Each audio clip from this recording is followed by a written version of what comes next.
Prince Charles, at one time the most sought-after bachelor in the world. Quite a lot of young ladies thought they might fancy themselves as queen. He certainly made the most of his playboy image. Here was the action man prince, and here were a list of very glamorous young women in his company. As heir to the throne, the future of the monarchy was in his hands. Charles had one task: to find the wife who would become the future Queen of England and who would produce an heir. And his choice of wife paramount. They didn't want any scandal, they didn't want any shame. But his journey has been far from smooth. He was regarded as being a bit of a liability because he was in and out of too many beds. Time was ticking, and the world was watching to see who he'd choose. From a romance with his future sister-in-law. I think Sarah would have been right up there as a possible bride. And a marriage proposal to his second cousin. He knew that she would be a suitable match. It would have been a dynastic marriage that pleased everyone. How hard was it to find the perfect bride? How would the monarchy look today if he had chosen differently? And what was it about these women that made them serious contenders? Heartache, infidelity, and romance. These are the women who could have been queen.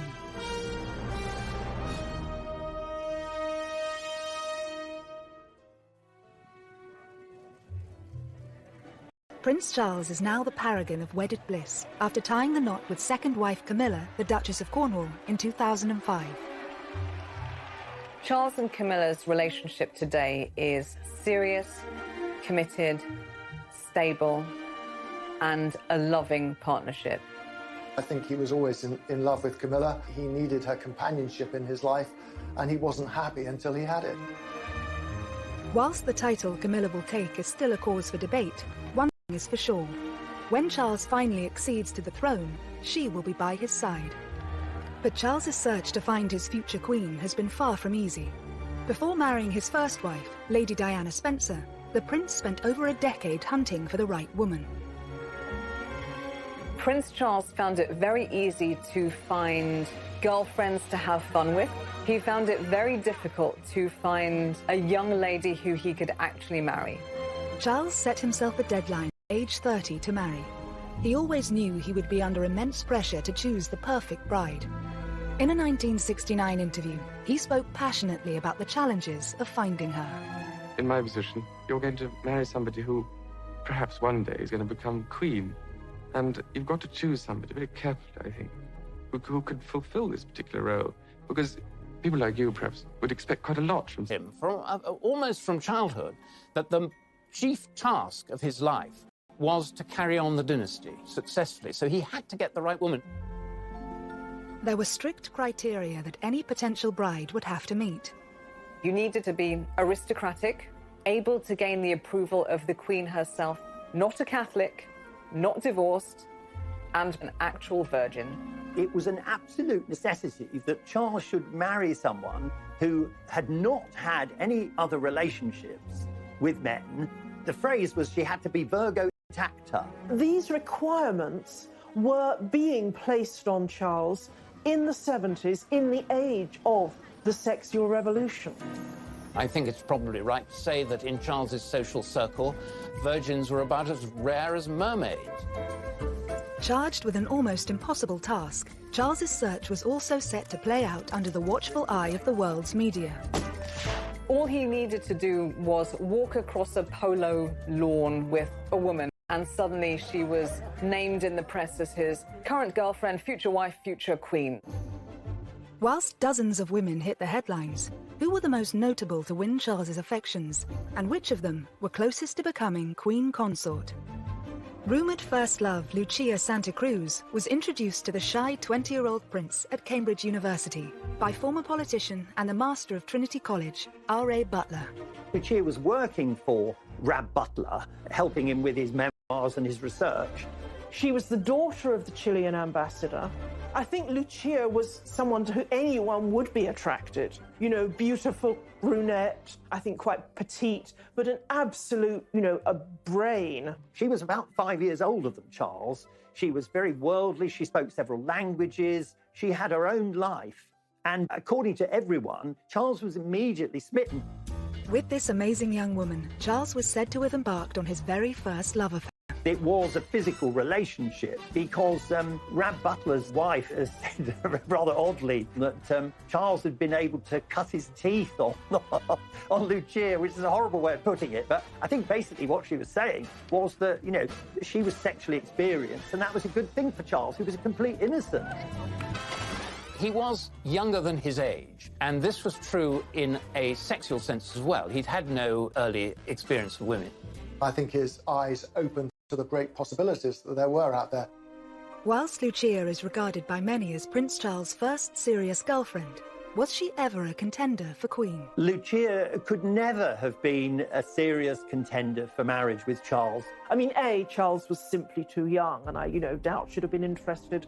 But of course, She was Catholic. As heir to the throne and the future head of the Church of England, he could not marry a Roman Catholic. So Lucia was never going to be in the running because of that. As future king, Charles would have to favour duty over passion. It's said that Lucia still remains good friends with Charles to this day, and it's widely reported that she even played matchmaker for his next serious relationship with Camilla Shand, one that would ultimately change the course of his life. she was living in the same block of flats as Camilla and said to Charles, you have to meet this girl. She's, almost the perfect person for you. Camilla was everything that Lucia was, and more, because she was English, she knew the royal family, she moved in the same circles, and she had the same strength, the same motherly qualities that Lucia had, but she had them, to an even greater extent. She's quite bold, quite racy sense of humour. She's not shy at all. If you're Prince Charles, who's a bit more sort of introverted, Camilla's qualities are extremely alluring. Plus, she's tough, and I think he likes strong women. Camilla's family history also featured a scandalous royal love affair that she was said to have enjoyed telling Charles about when they first met. She said, my great-grandmother was mistress to your great-great-grandfather, Edward VII. So how about it? Meaning, why don't we do the same thing? You can easily imagine Camilla saying that and meaning it with a laugh. Camilla completely took over him, physically, mentally, emotionally. I think there's no question that Charles's love for Camilla was greater than her for him. Her heart, I think, at that stage was really given to Andrew Parker Bowles. She was always more attracted to Andrew. Andrew was much sexier because he didn't have this slightly sort of vulnerable, weak, timid character that Charles had.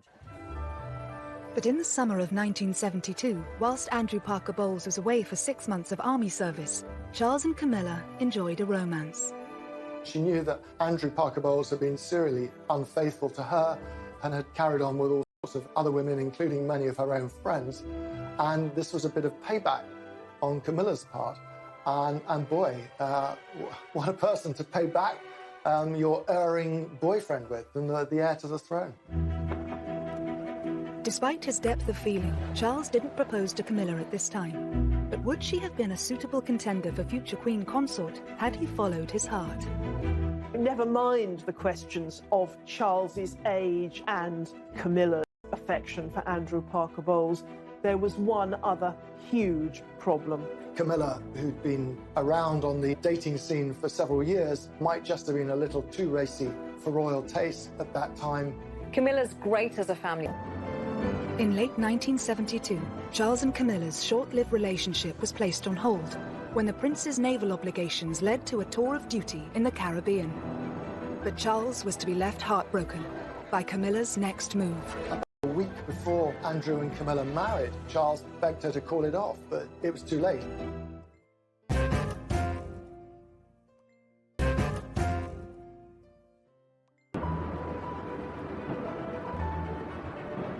Whilst on a tour of duty in the Caribbean, Prince Charles learnt that Camilla Shand and Andrew Parker Bowles were engaged to be married.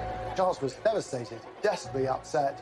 About a week before Andrew and Camilla married, Charles begged her to call it off, but it was too late. Just after Charles heard that Camilla was engaged to Andrew Parker Bowles, he also heard that Princess Anne had become engaged.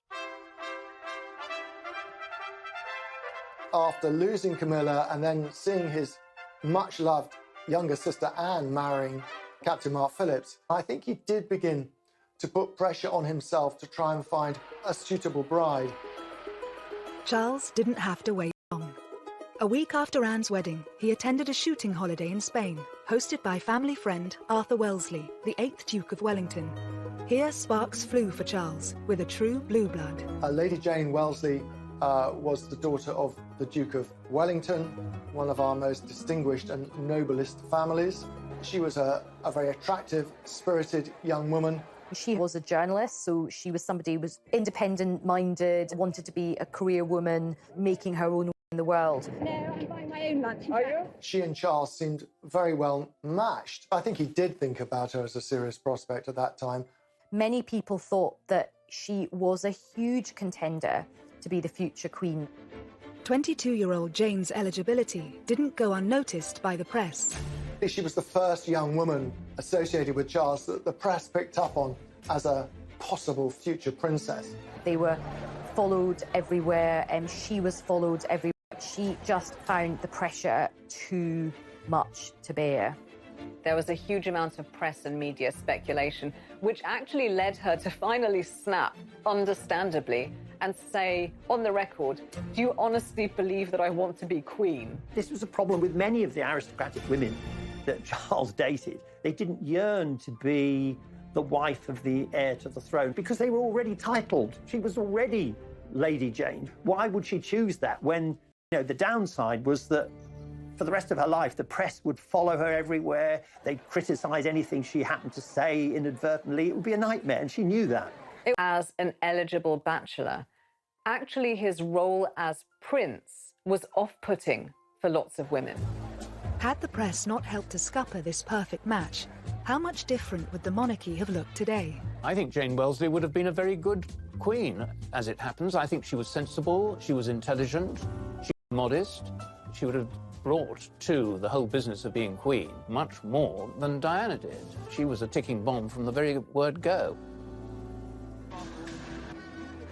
It was now 1974, and Charles' great-uncle, Lord Mountbatten, had a piece of advice for the 25-year-old prince. Mountbatten was urging Charles specifically that a young man should sow as many wild oats as possible before marriage, but that he should then marry a sweet, innocent girl so she can remain on a pedestal. It certainly looks like he did take that advice. Charles was incredibly close to Mountbatten, and he became one of the biggest influences on the prince's love life. I think Charles did have a bit of a fractious relationship with his own father, the Duke of Edinburgh. So I think his uncle provided him with just a lot of friendship and a lot of support. He advised Charles in a very loving, but also very calculating way. He was very much on the dynastic make, and he saw Charles as someone whom he could influence. It helped cement his connection with the royal family. He'd always interfered in royal life and had been doing it for many years.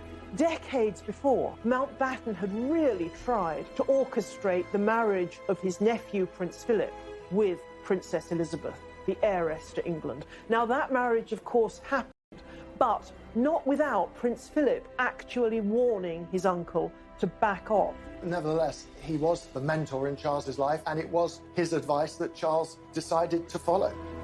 Dickie Mountbatten was so supportive of Prince Charles's erotic adventures that he offered him the use of his own property, Broadlands, as a secret love nest or hideaway for Prince Charles to take his girlfriends. Charles didn't find it difficult to attract these young ladies. By the mid-70s, his public image had undergone something of a transformation. He was always under pressure from his father, Prince Philip, to be a real man, to be a sort of James Bond figure almost. So he got the Aston Martin, he did military service, he learned to fly helicopters. He was a good horseman, he was good at playing polo, he had a good figure. It looked very good in white riding breeches. He would take his shirt off and he looked pretty fit in many ways. He wanted to be someone who put himself on the edge of danger, and that sort of... A string of romances ensued, but in 1976, just 2 years away from his self-imposed marriage deadline, one particular lady hit the headlines. Davina Sheffield was the ex-debutante granddaughter of wealthy industrialist Lord McGowan. She was well-connected, cousin of Samantha Cameron. She was, a good rider. She was very good-looking. often the women Charles went out with were dubbed Charlie's Angels, and she was said to be the most attractive out of all of these Charlie's Angels. Charles was said to have wooed Davina away from her boyfriend and could not disguise his love for her, even in public. She was thought to be somebody that Charles took really very, very seriously indeed, and that this was a real meeting of souls as well as bodies. This was a viable enterprise, and that she might be the one that he actually chose. But it wasn't long before the relationship came to a sudden end. The story of Davina Sheffield and Charles was the story of several young women and Charles. At the time, there were rumours that Charles might propose to her. Her ex-boyfriend was pursued by the tabloids and wound up revealing that he and Davina had lived together, lived in sin, as it was put. And the moment that this emerged, it killed the romance between Charles and Davina Sheffield. And that is a pattern that kept on happening. Davina didn't fit into the criteria of the perfect woman, as dictated by the royal firm. But had she and Charles married, we would perhaps have a very different monarchy today. Davina Sheffield wasn't actually an aristocrat of the ancient blue-blooded type. She was descended from industrialists, so her wealth was relatively new money. If she'd married into the royal family, she would have brought in some of the freshness and entrepreneurialism that surrounds industrialism. She would be quite a breath of fresh air, much as Meghan was supposed to be when she married Harry. There's scope in the monarchy for blowing away some of the cobwebs. As his 29th birthday approached, Charles felt an increasing sense of urgency to get married, and his next significant relationship saw a return to a woman of breeding. Like Lady Jane before her, Lady Sarah Spencer hailed from elite aristocracy. The 22-year-old daughter of the 8th Earl Spencer, she was also Diana's older sister. Lady Sarah Spencer came from exactly the correct lineage to marry Prince Charles. Sarah, from an early age, had been brought up on the edge of the Sandringham estate. Even her grandmothers were ladies-in-waiting to the Queen Mother. And of course, the Spencers had been intertwined with the royal family forever. She and Charles met at one of the Queen's. Charles was rather taken with Sarah, with her reddish hair and her outgoing sense of humour, and they began dating. After Sarah earned an invitation to Balmoral at the end of the summer, she reciprocated by asking the 28-year-old prince to a shooting weekend at Althorpe, the Spencer estate in Northamptonshire. On arrival at the house, Charles clapped eyes on Diana for the first time, who was then just 16 years old, tall and rather gangling. Diana at the time was probably too young to, really impinge very seriously on his notice. But he made a huge impression on her. Diana thought how wonderful, how dashing, how handsome he seemed in the flesh. She'd been rather taken by him as a teenager. It's said that she had a picture of him on her school dormitory wall. I think she was rather struck by that first encounter. But for now, Diana was nothing more than his girlfriend's younger sister. And it was Sarah who joined Charles on a skiing trip to Closters in the February of 1978. To go on holiday with the Prince of Wales was quite a big step, and it did suggest that this romance possibly had legs. But on their return, Sarah made a huge mistake. In Closters, she became close to some British journalists. Back in England, at lunch with them, she had a far too frank conversation. She was being needled and quizzed about her romantic expectations and her past, and she blurted out that she'd had thousands of boyfriends and that when it came to marriage, she wouldn't marry someone she didn't love, were he the dustman or the King of England. She then realised what she'd done and phoned Charles to confess. He said, "You've done a very stupid thing." And that was that. She was basically not just telling him that she didn't love him, she was sort of telling the whole world that she didn't love him, even though he was the future King of England. So I think that was quite embarrassing for him. As far as Charles was concerned, for his girlfriends to talk to the press was just about the worst thing that they could possibly do. Lady Sarah would eventually watch her younger sister marry Charles. But how would she have fared in Diana's place? I think she'd have been a much better match for Charles, because Charles needed someone who's a bit stronger than Diana, and Sarah was that person. I like her honesty and her toughness. I wish that some of that boldness had transferred to Diana. Instead, Lady Sarah was happy to take the credit for Charles and Diana's union, calling herself Cupid. But it would be another 3 years before their relationship would begin. In the meantime, Charles would propose to 2 other women.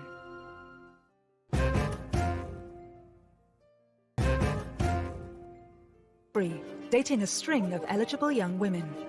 He's beautiful. Years earlier, he told the press he wanted to be happily married by the time he was 30. But as his big 3-0 approached, the pressure was on. Prince Charles's job was to get married and make babies. By the age of 30, he still hadn't done that. As Charles approaches his 30th birthday, there is this sense of panic setting in. He does throw himself into quite a few relationships, and he doesn't just throw himself into these relationships, he actually proposes to these different women. Over the next 2 years, Charles proposed to not 1, but 3 young women.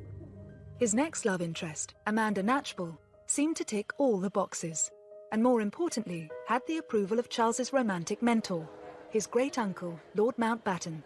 But that was hardly surprising. Amanda Knatchbull was the granddaughter of Earl Mountbatten, and she was someone who he had known since she had been a child, of course. She's also Prince Charles's second cousin. So with Lady Knatchbull, he really kept it in the family. Charles was 9 years older than Amanda. Was it pressure from Mountbatten that had once prompted the prince to speak to 16-year-old Amanda's mother about her being a future royal bride? Charles considered it from a very early age, but I think that Mountbatten had sown the seeds. I think Charles, the future king, was, as far as Mountbatten was concerned, he was a pawn. He was a pawn in the dynastic game, and he was a pawn that he hoped would go down the board and become a king, and that king would have as his queen Amanda.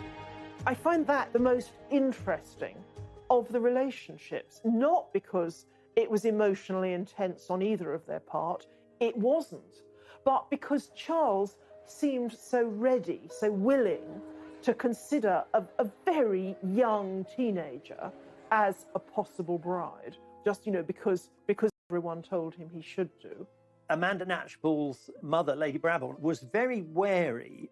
I think she sensed that Charles was casting around for someone who was suitable rather than someone who he was in love with. She told Charles to wait and see if a relationship developed.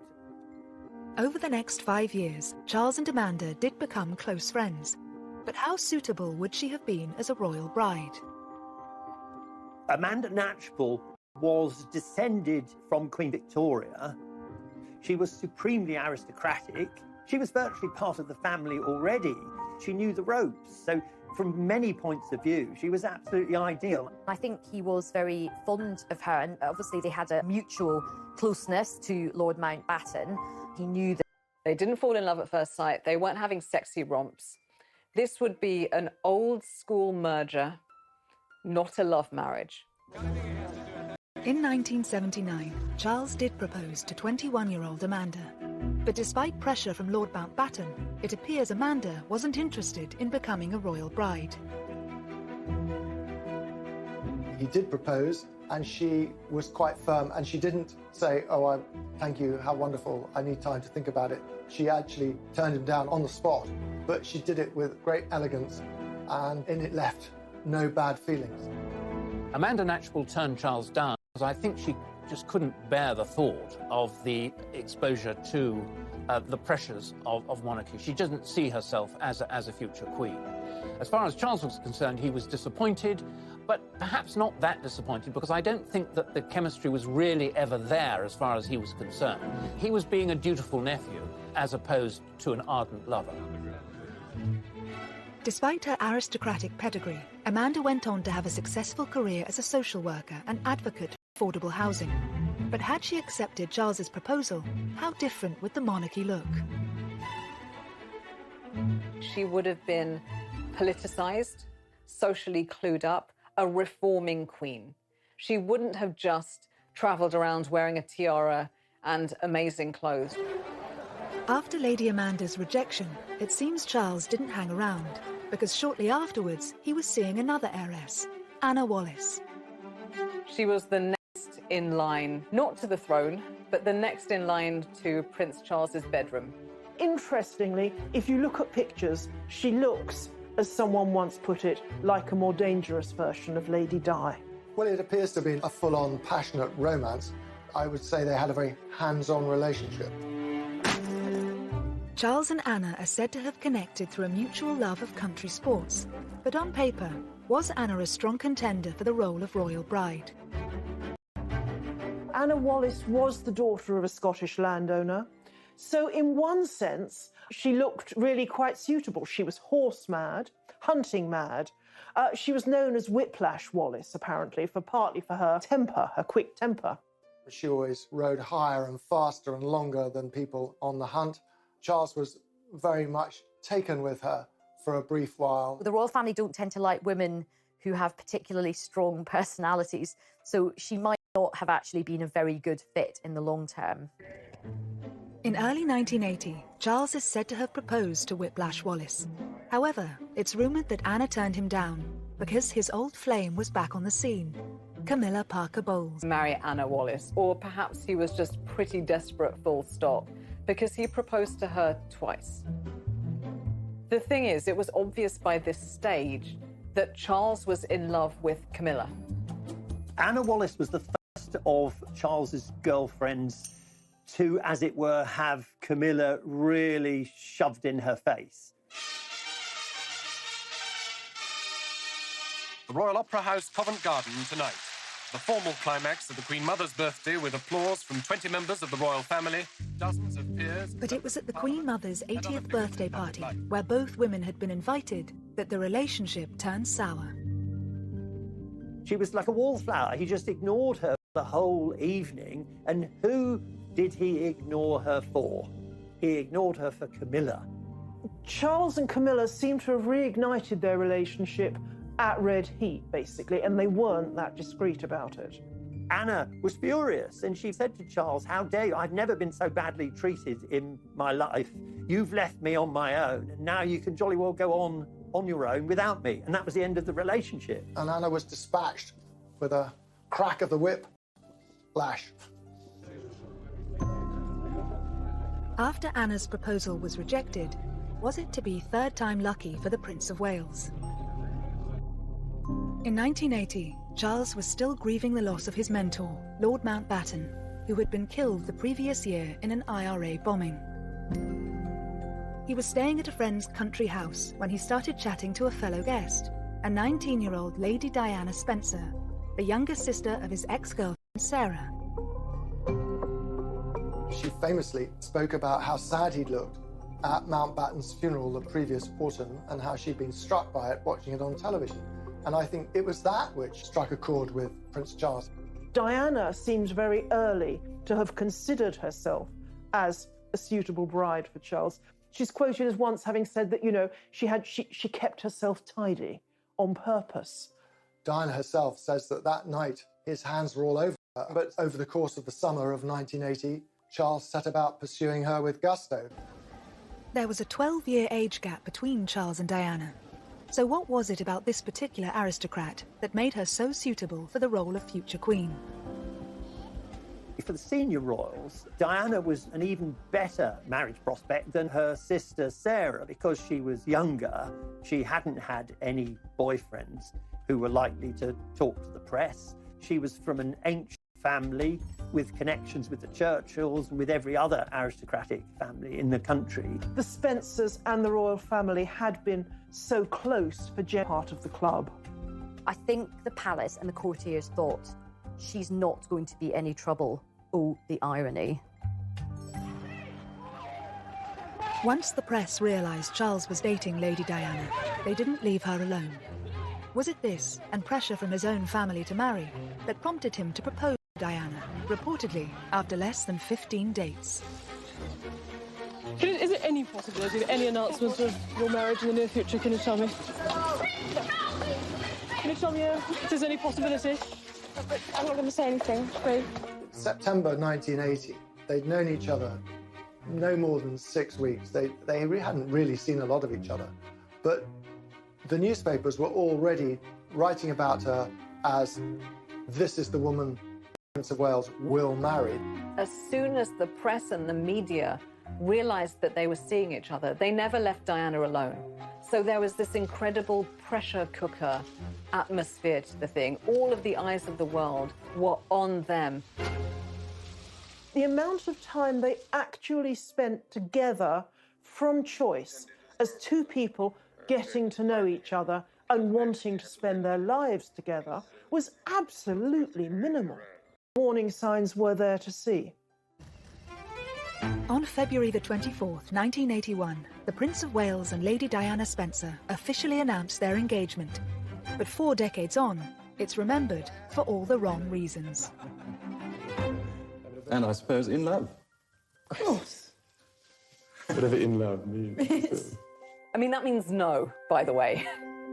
It was such a badly phrased answer, and definitely at the wrong time. And it's sort of come back to haunt him, and it came back to haunt the pair of them for years and years. He was just trying to be clever. And of course, when you're trying to be clever to that extent, you turn out to be extremely stupid. And that's what he was. But if Charles was in love with anyone, was it with Camilla Parker Bowles? Whether or not he was still seeing Camilla romantically at this stage, it's clear that Diana saw her as a threat. All through the engagement, Camilla was a very powerful presence. It's only that Diana was a bit of an innocent that meant she didn't do anything about it. She suspected that Charles was still in love with Camilla, and there are all sorts of straws in the wind. Telephone calls, cufflinks with joined C's, Charles and Camilla, which aroused her suspicions. So from the very start, she felt deeply insecure. Famously, you know, her sisters said to her, "You can't back out now, your face is on the tea towels." There is that sense of this huge public pressure, be letting down a whole nation if they backed out. But the nation did get their fairy tale wedding on July 29, 1981, when at the age of 32, the Prince of Wales married his 20-year-old virgin bride. I pronounce that they be man and wife together, in the name of the Father, and of the Son, and of the Holy Ghost. Amen. Here was the dashing, handsome heir to the throne marrying a beautiful, blushing bride with impeccable pedigree. It was fairy tale-like. But behind the scenes, the reality was less satisfactory, and Charles himself was already beginning to have terrible doubts. She was beginning to be eaten up by jealousy of Camilla. And so the fairy tale wedding, it was sort of Hansel and Gretel, sinister fairy tale, something much more dangerous to the future of the monarchy. As the fairy tale turned sour, Charles risked it all for the woman he loved. There was a poll in a major newspaper that said that between 80 to 90% of people felt that Prince Charles's behavior had significantly damaged the monarchy and would significantly damage it going forwards.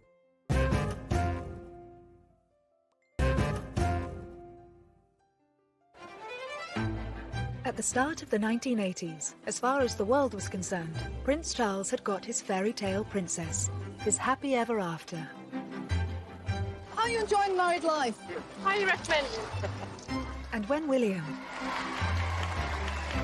and then Harry came along, their happiness seemed complete. However, shortly after Harry's birth, Charles and Diana's marriage began to crumble.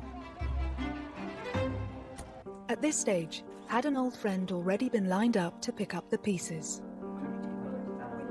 He reached out to Camilla again as a source of comfort, and Camilla stepped in as a friend initially, for sure, to start with, to bolster his confidence. But at some stage, you know, they became intimate again. Charles probably thought at that stage, well, lots of kings have had mistresses, I shall have a mistress, and that's what Camilla will be, and that will be very happy, and Di will have to take it. But of course she wouldn't take it. Over the next few years, as Charles and Diana grew more distant, he and Camilla became closer. But it wasn't until 1992 that the royal couple announced their separation.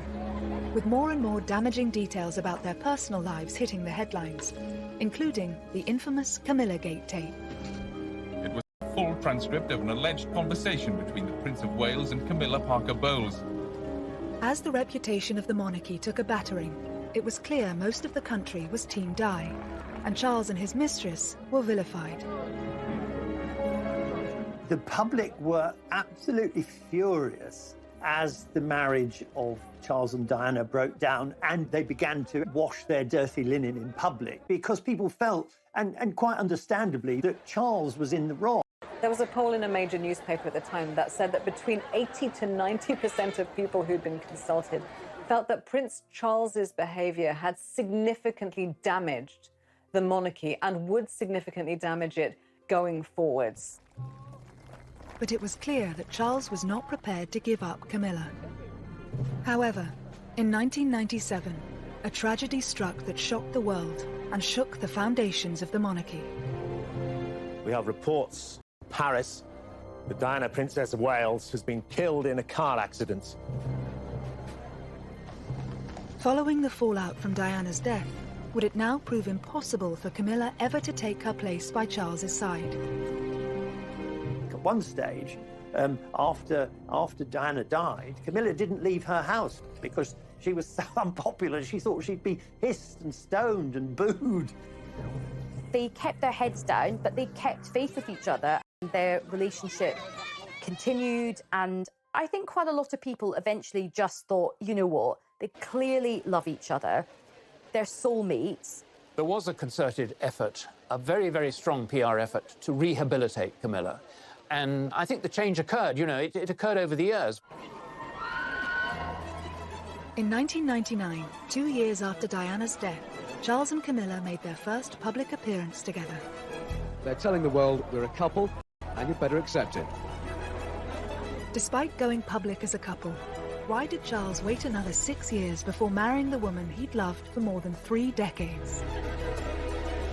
He was basically marrying his dead wife's nemesis. So I can understand why he was probably cautious about it, but I think they handled it very skillfully and very sensitively. And so when they were ready to get married, the public were not just okay about it, the public actually were very warm towards the couple. What changed, of course, was his parents' intervention.